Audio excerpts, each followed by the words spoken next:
This has been a busy week so far for The Sims 4. They dropped their latest gameplay trailer for Businesses and Hobbies, and they've also dropped their laundry list on the 18th of February. If you don't know what a laundry list is for The Sims 4, it is a list of all of the different bugs and issues that they're hoping to fix within the next week or so. And this one is big. We are expecting them to drop a huge update to get ready for the release of Businesses and Hobbies. And some of the community concerns that they're investigating for the upcoming game update is, in the base game, Sims will no longer walk through the walls and flip from one place to another. Walls are no longer missing for the bathroom at Movers and Shakers, the gym in Willow Creek. Fixed spine distortion for male Sims with feminine physical frames. Sims with a Renaissance aspiration will no longer complete the aspirational task of reach level 3 of any career without joining a career and reaching said level. Fixed basements disappearing when a bigger lot is imported to a smaller lot from the library. Jagged edges will no longer stick out of ears with gauges. Adjusted objects that previously could not be placed next to raised platforms. Affecting multiple packs, there's 3 bugs, and this is the thrift tea bubble tea counter in the thrift tea shop will have an NPC vendor properly tend to it. Household funds should not differ depending on how households are being placed from the gallery. No more households importing with negative simoleons. Specific full body outfits will no longer result in body shape changes. In cottage living, there's 2 bugs that they're hoping to fix, and these are Grim Reaper arrival for the chickens notification is no longer triggered when animal aging is disabled, and pumpkin conserve option in the canning menu is now available for any color of pumpkins. In Discover University, there's only 1 bug that they're hoping to fix, and that is early graduated teen Sims who enrolled in university can now tutor. In Get Famous, there's 2 bugs. New Sims will no longer start with negative fame, and their celebrity reputation is displayed correctly in the Simology panel. And Hair and Makeup Chair will not cause any facial distortions for Sims when changing hairstyles. In high school years, teen Sims who are followed to school by the player and returned back home will be able to post about all recent events to the Social Bunny app. In Home Chef Hustle, the convince to buy interaction will no longer serve as an invitation for an NPC Sim to enter your Sim's house. In Nifty Knitting, there are 4 bugs that they're hoping to fix, and these are fixed action queue issue for resume knitting. Sims moving from one rocking chair to another can now resume knitting without a routing error. Root fail is no longer triggered when Sims stands and performs resume knitting a project for beanies, socks, and hanging plant holders. And Sims will stop performing the knitting animation after canceling the interaction. In Parenthood, child Sims should not perform the Make a Mess interaction continuously. And finally, in Snowy Escape, they're hoping to fix a bug so that active lifestyles will no longer appear grayed out in the Lifestyles UI screen. Moving on to the new gameplay trailer of the Sims Businesses and Hobbies pack, they provided an in-depth look into features like classes, skill improvements, business management, and more, including a surprising look into the new Create a Sim items and build mode swatch variants. The new world, Nordhaven, is a Scandinavian-inspired world, something that hasn't been touched on since the Sims 3 store Aurora Skies world. We've got Gammelvik, which is the world's old town, which is home to new market stalls, including Grandma Hattie's bakery stall. Grandma Hattie was a character from the Herbs for the Game Boy Advance and the DS. The new world takes inspiration from cities such as Copenhagen, Helsinki, and Oslo. They showed in the trailer a mermaid-type statue that's reminiscent of the Little Mermaid statue that is found in Copenhagen, in memory of Danish author Hans Christian Andersen. It's not been a secret that a new skill called pottery is going to be included in the Businesses and Hobbies pack. The gameplay trailer for the pack has given us more insight into what is possible with this new skill. So we know that Sims will be able to choose from a number of different objects to create on the pottery wheel, depending on their level. And once they've completed their design, they can take it over to the glazing station and choose which design to paint their item with. Once the glaze is chosen, your sim will then take it over to the kiln. Once the pottery has been fired, you'll be able to display, gift, or even sell the item. We know that we'll be able to make things such as gnomes, cake stands, planters, raccoons, oil burners, and loads more, with many of the items being functional rather than purely decorative, which is a really nice addition. The Japanese art of kintsugi is also available, which I absolutely love. Another skill that we know we're going to get is tattooing. We've been able to put tattoos on our Sims since the release of the base game, but we've only been able to put the tattoos on our Sims in Create a Sim. But the new tattoo parlor business can be run by our artistically inclined Sims. And we know that thanks to this new trailer that we're going to be able to upload and download designs from others on the gallery to use in Create a Sim. Also, the trailer revealed that in addition to being able to get tattoos, our Sims can also get tattoo removal. So leveling up your Sims skills as a tattoo artist will unlock new stamps and stencils to play with when designing a new tattoo before testing them out on paying clients.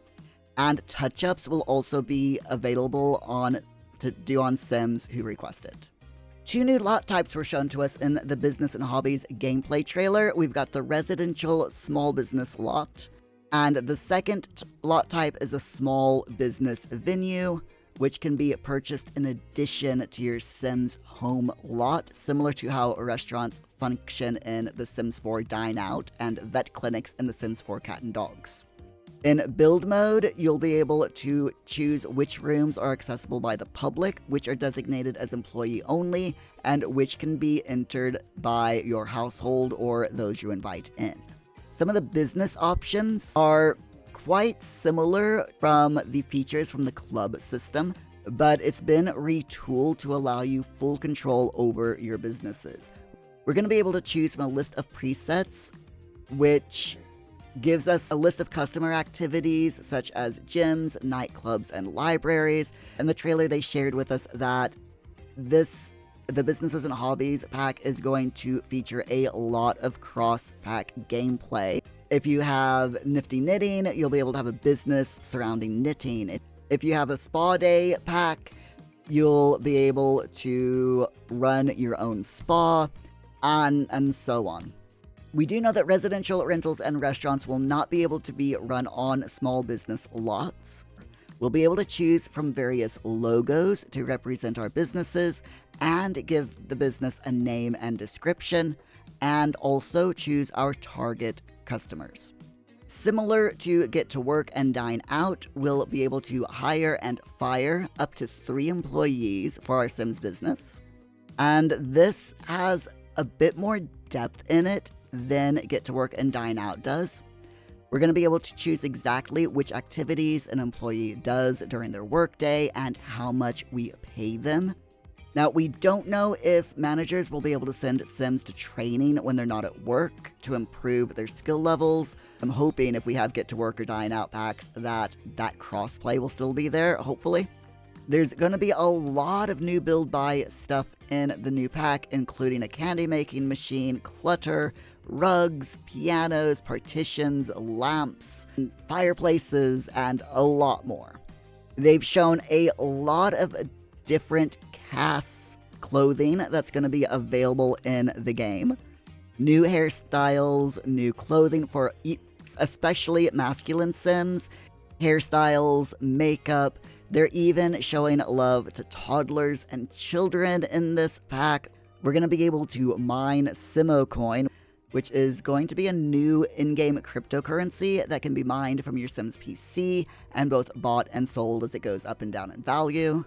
We'll be able to teach skills and earn simoleons through these classes. These classes seem to be able to be held on any community lot, as well as on residential and commercial business lots.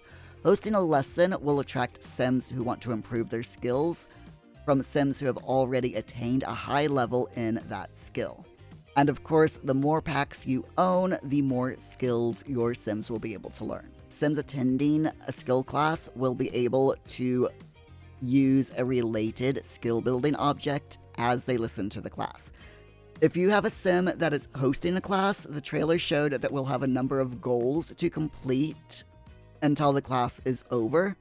And if the students enjoy the class and the host Sim has fulfilled enough goals, then the attendees will pay for the class. If your Sim's skill level is too low or you didn't complete enough goals, then the students will just walk out of the class without paying. Another feature that they showed in the trailer is mentors. Now, we already have mentorship in The Sims, but this adds to it. For mentoring, we'll also be able to offer mentoring to other Sims, and they will pay us for the mentorship. We've got some new traits, including things like Secret Spice, which allows you for cooking to add Secret Spice on consumables, add final touches on crafted objects with final touch, Skillful Sleep, where you can build skills in your sleep, in the zone, where your Sims can enter moments of serious focus where you no longer have to worry about motives. And we also have Skill Mastery Perks, which is a new system that allows Sims to unlock new abilities, and these skill perks are earned through the persistent use of skill-related interactions, and elder Sims will be able to pass these on to younger Sims using the new Bestow interaction. We've got the ability to gain and spend perk points, which can be spent in 3 different categories: Schemer, Neutral, and Dreamer. The Schemer branch is for chaos, such as the ability to start fires, to claim insurance money. It's been confirmed that we're going to have a ticket kiosk, which allows our Sims to pay to enter an establishment. These ticket kiosks are going to be able to be placed in your residential or commercial business lots, and they will charge Sims a fee when they visit. So this can be set as a one-time purchase or by the hour. So this will allow venues such as cinemas, daycares, and gyms to be player-owned, or you can place them on other community lots for realism. The price may affect customer satisfaction and have an effect on reviews that they leave if they feel your business isn't worth the entry fee, though. The Sims 4 Businesses and Hobbies pack is set to release on the 6th of March on PC, Mac, PlayStation, and Xbox.